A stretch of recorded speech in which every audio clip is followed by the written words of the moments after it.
This is Real News Media TV, coverage you can trust. Please like, share, subscribe, and hit the notification bell. Select all for daily news updates. In the Klansmen gang trial, incarcerated entertainer Vybz Kartel ordered a murder hit, witness testifies.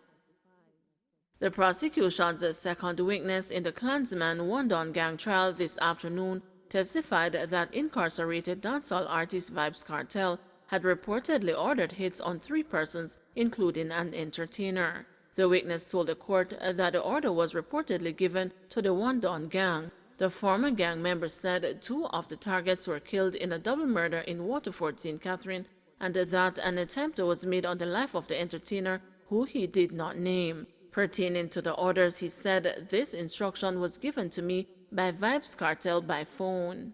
The dancehall artist, whose real name is Adidja Palmer, along with Sean Storm Campbell, Kahira Jones, and Andre St. John, were convicted in 2014 for the 2011 murder of Clive Lizard Williams. They were handed mandatory life sentences. The witness this afternoon dropped the bombshell while giving evidence about defendant Jaceel Blake, who is known to him as Squeeze Eye.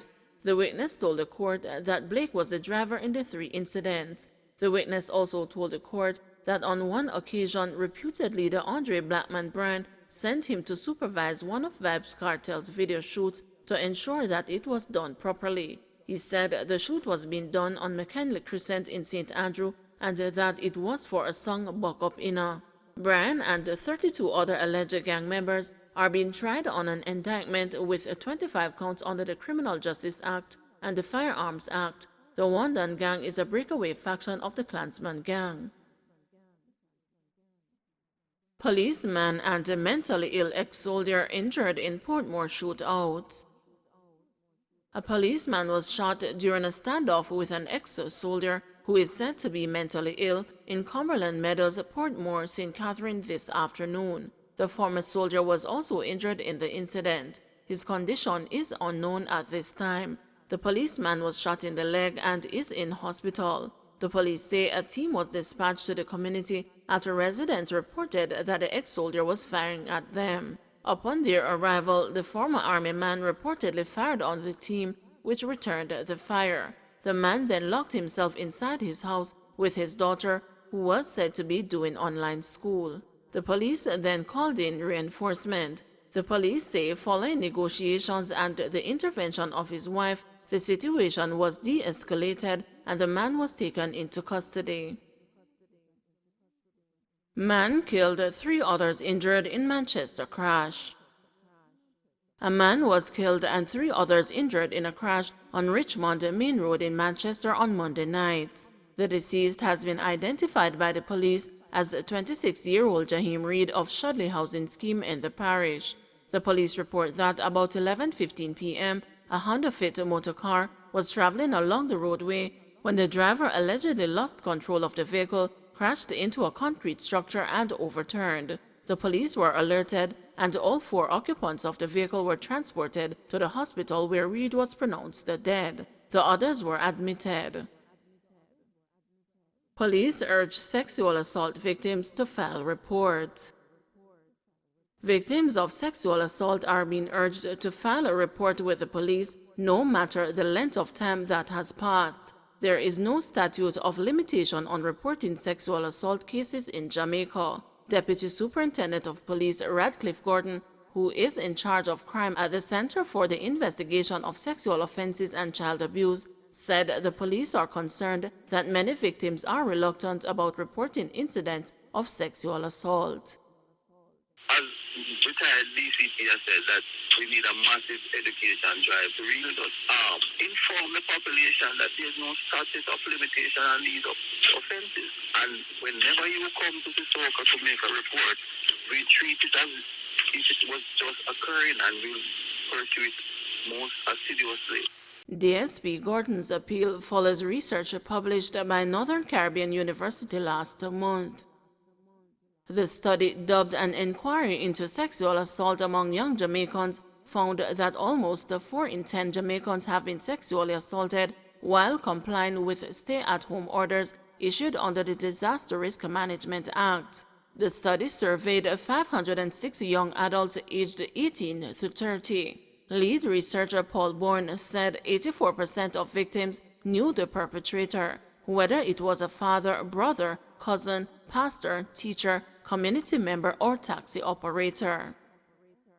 84% of them, of those who were sexually assaulted, indicated that they were done by individuals that they know, including father, brother, cousin, pastor, teacher, community members. They know these individuals, including taxmen, that was 4.4%. Where these incidents occur, the home, most of them occurred at the home, some of them occurred in a vehicle. We asked if you were threatened. 46% of them indicated that they were threatened not to speak about what happened. 32% of those persons who were sexually assaulted were also physically assaulted. So those who report, 75% of them were sexually assaulted, compared to 95% who did not report who were sexually assaulted. It is saying that of those who did not report who were sexually assaulted, more of them are in that group compared to those who reported who were sexually assaulted. So 20% more persons are not reporting their cases. Have they indicated to you why they haven't chosen to report? Well, it's clear from the research. We can deduce from the research that they know these individuals who are family members, blood relatives. Because you're saying 40% of the cases are blood relatives. Then it is understandable why they're not going to report. Lawyers for UIC President Joseph Patterson challenge the constitutionality of DRMA. Lawyers representing Joseph Patterson, President of the United Independents Congress, have filed a motion before the Supreme Court challenging the constitutionality of the Disaster Risk Management Act. The lawsuit was filed on Monday. Mr. Patterson's attorney Hugh Wildman told the News that the motion was served on the Attorney General. He said a motion challenging the Public Order Act, which restricts marches and the movement of persons, is also being challenged. In the lawsuit filed in response to the arrest and charge of Mr. Patterson and the 3 others for breaches of the DRMA on September 22, Mr. Wildman is claiming that the act is unconstitutional as it violates Section 20 of the Charter of Fundamental Rights and Freedom. He said the measure restricting the movement of persons is illegal. Mr. Patterson was accused of arranging an unauthorized march on Gordon House to protest the government's lockdown measures. The government has been using the Disaster Risk Management Act to restrict the movement as part of measures to control the spread of the coronavirus. MP asked if there's a hidden agenda in push to make Portmore a parish. South St. Catherine MP Fitz Jackson is questioning Prime Minister Andrew Holness's rush to name Portmore Jamaica's 15th parish, saying the move will provide no benefit to the people living in the municipality. In a video issued by the MP, Jackson asked, "This rush raises several questions that the government needs to answer. Where and which communities will be in the government's proposed parish boundaries of Portmore? Will the proposed Bernard Lodge Newtown development be a part of Portmore or part of Spanish Town? Will communities like Caribbean Estate and adjoining communities now be kept out of Portmore? How will the lives and the livelihood of the residents of Portmore residents be improved by a parish act or designation?" Robinson calls for heart retreat details. Member of Parliament for South East St. Andrew Julian Robinson has tabled a series of questions to Prime Minister Andrew Holness regarding a recently held retreat for top-ranking employees and board members of the Heart NSTA Trust. The questions were tabled in Parliament this afternoon. Robinson wants information on the venue of the retreat and details on costs. Holness has ministerial responsibility for the training agency under the Super Portfolio Minister of Economic Growth and Job Creation. He is expected to provide the lower house with the answers to the questions in 21 days. The following were tabled by Robinson. "Madam Speaker, at the expiration of 21 days, I will ask the Prime Minister and the Minister of Economic Growth and Job Creation the following question. Would the Prime Minister confirm if the Human Employment and Resource Training National Service Training Agency Trust recently hosted a board senior management retreat? If the answer to part 1 is in the affirmative, would the Prime Minister indicate where this retreat took place? If the answer to part 1 is in the affirmative, would the Prime Minister indicate the total cost of the retreat with a detailed breakdown of the expenditure line items?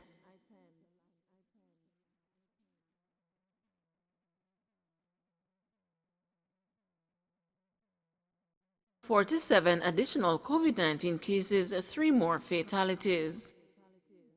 3 more COVID-19 deaths have been recorded in Jamaica, increasing the tally to 2,246. The deceased are an 86-year-old man from St. Anne, a 77-year-old man from Kingston and St. Andrew, and a 67-year-old man from Hanover. And 1 more fatality is under investigation, moving that figure to 347. Meanwhile, there were 47 new cases, with ages ranging from 42 days to 96 years, pushing the total to 89,170, with 28,036 being active. Of the new cases, 21 are women and 26 are men. The parish breakdown is as follows: Kingston and St. Andrew 11, St. James 7, St. Catherine 6, Westmoreland 6, Trelawney 5, Hanover 5, Manchester 3, St. Mary 2, Clarendon 1, St. Elizabeth 1, St. Anne, Portland, and St. Thomas recorded no new cases. A total of 643 tests were conducted. The country's positivity rate stands at 7.7%. In the meantime, there were 176 more recoveries, increasing the total to 58,267. Some 236 persons are in hospital, with 48 being moderately ill, 27 severely ill, and 12 critically ill, and 41,677 persons are at home in quarantine. Don't forget to like, share, subscribe, and hit the notification bell. Select all for daily news updates.